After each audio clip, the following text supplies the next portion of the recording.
Hello everyone, it's me, your Lord Octopussy, and very similar to what I did with A Binding of Kin, I will be talking about the changes and tweaks I think that need to be made, or should be made to the All-Kill chapter.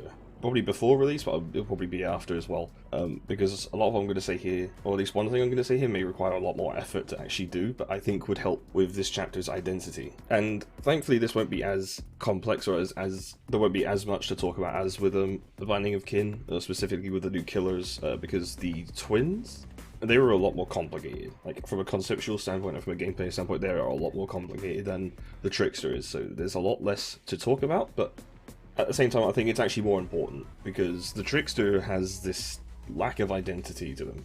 Everyone's already comparing him to Huntress, Plague, and Legion, and they're all very, very apt comparison. My first one was Huntress. I said it was just Huntress where you don't actually need to aim, and then it's Plague because obviously the multiple projectiles to actually injure and down, and then Legion because it can be really annoying. So I believe the Trickster needs quite a few changes to his kit and add-ons. And then additionally we'll also be talking about Yunjin Lee's perk Self-Preservation and the Trickster's perk Starstruck.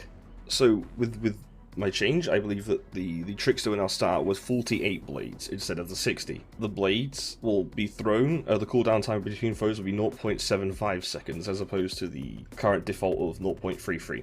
In addition, it will now only take 6 blades to fully lacerate, as if it will just do a health state of damage with blades. 48 was a number chosen in particular because it's divisible by 6.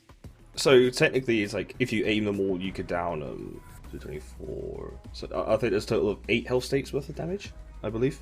And additionally, to help with the Trickster's identity, the blades should ricochet by base kit. They shouldn't do the additional 100% laceration damage, because I just think that might be a bit overkill, especially given with what I'm going to talk about in terms of add-ons and stuff. But ricocheting as base kit would help him like play more unique, like instead of just being, oh, have to get line of sight, throw, and then just rinse and repeat until after 200 years you actually down a survivor. And another thing I think needs to be changed is the laceration no longer passively decays, but instead, if like a survivor, has been hit with blades and the killer's just buggered off somewhere else, the survivor now has the option to hold M1 and recover from laceration manually, taking longer depending on how much laceration you actually have. To me, it's nice because it's not like the mending where you have to do it, but at the same time it's much more beneficial if you do it. And then the next thing is main event. Main event is incredibly dumb right now. It serves no real purpose. Let's say no real purpose, it's extremely situational. So main event will now take longer to activate, but it now just stays at, like, you build up the power gauge and then you could just use it whenever you want, similar to Oni's power. When you activate a main event, it acts very similar to as it does now. It like asks for 10 seconds, and if you do a health state of damage with knives, it like you get extra time. But you still move at the default 4.4 meters a second, as opposed to having to slow down of when you normally pull out the blades. In addition, the cooldown throw time will be 0.5 seconds as opposed to the 0.75 seconds by default and the whatever it is now.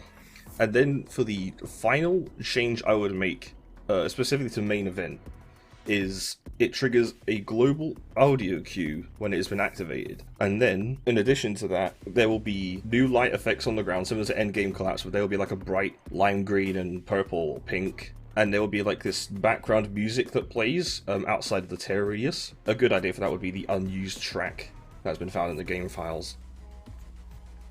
Along with that, when survivors are in your tear radius, the fog that normally you find in the trial, which is like white or grey, will be purple instead. Which, to me, will help with the identity of the Trickster, because he really lacks, especially the fact that he does not have a map, similar to Blight and the Twins. Doesn't have a map, so it has nowhere to call home.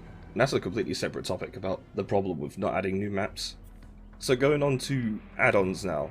We can start with the ultra rare Death Throes compilation, which is pallets and breakable walls can now be broken after being hit with 9 blades. I just like add-ons that break pallets, and it's currently like really fucking useless. Especially given how like spammy his power is. Like, I suppose it's supposed to reward throwing them with precision, but that just takes way too long. So there's no point in using it. And then for Iridescent Photo Card, because of what it does, it exposes them, but you can't actually injure or down with the knives. So I would elect to just Also add on that his base movement speed will be increased to 4.6 meters a second.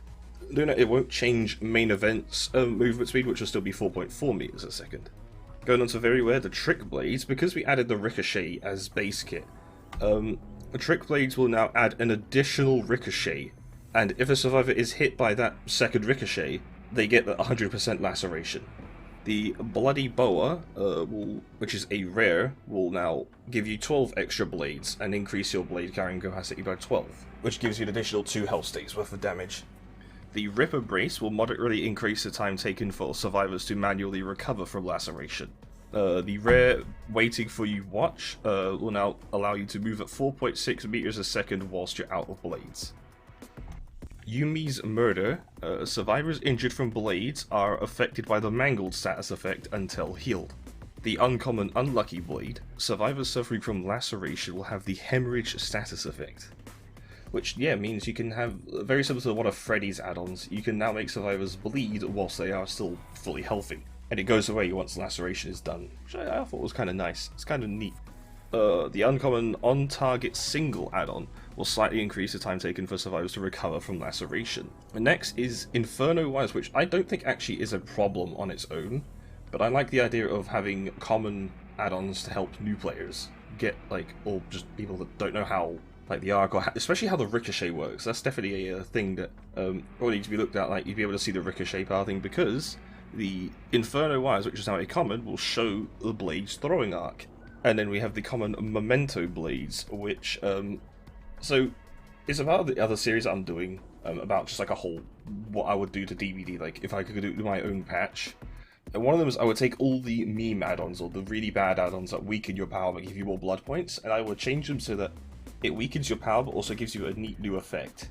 So in this case, the Memento Blades, survivors affected by laceration will produce 25% louder grunts of pain and breathing, in addition to its taking longer to fully lacerate a survivor. And then the last add-on is the Trick Pouch, which will just give you an extra 6 blades and increase blade carrying capacity by 6.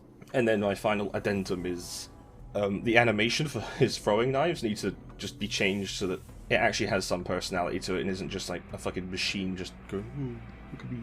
Throwing, because the animation for throwing knives is just really bad. Like if you could have one where he like turns his back and throws, puts one under his legs, very similar to his Memento Mori animation. And then finally we're on to perk changes. Starstruck. Survivors who become exposed scream and reveal their position for 3 seconds. You may think sounds powerful. When you pick up a survivor, your camera is locked into one position, so unless they're like within your 80-degree cone in front of you, you're not going to be able to, it won't matter. You'll just know that there's people around you from behind you, but you won't know specifically where. By the time you can turn, those 3 seconds are probably over.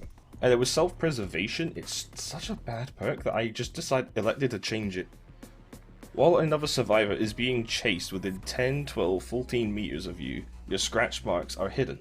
I just thought it'd be a neat one. Like if someone's being chased and you're like, let's say you're working on a gen, and the survivor's being chased like sort of around you, you now have the option to just get out of there and be done with it all. And that is all the changes I would make to the chapter. I stream occasionally on Twitch, so if you want to go on there, you could just click the link down below. I'll have it linked. That's everything I wanted to say. With that out of the way, I hope you all have a nice day, and I'll see you later.